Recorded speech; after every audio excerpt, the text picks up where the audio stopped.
Hello guys, আজকে আমরা জিতেছি জয় শ্রীরাম। তা আমরা বন্ধুরা সবাই মিলে রং নিয়ে বের হয়েছি। দেখুন, জয় শ্রীরাম।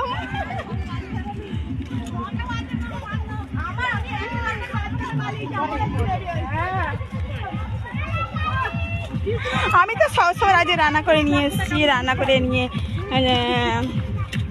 ভাবতে পারিনি যে আজকে আমরা জিতবো। অনেক বছর পর জিতলাম, খুব ভালো লাগছে, খুব ভালো লাগছে। আমি খুব আনন্দের মধ্যে আছি। তা আমার বন্ধুরা আজ বেরিয়েছে, সেইখানে নাচা গানা হচ্ছে, দেখতেই পাচ্ছেন।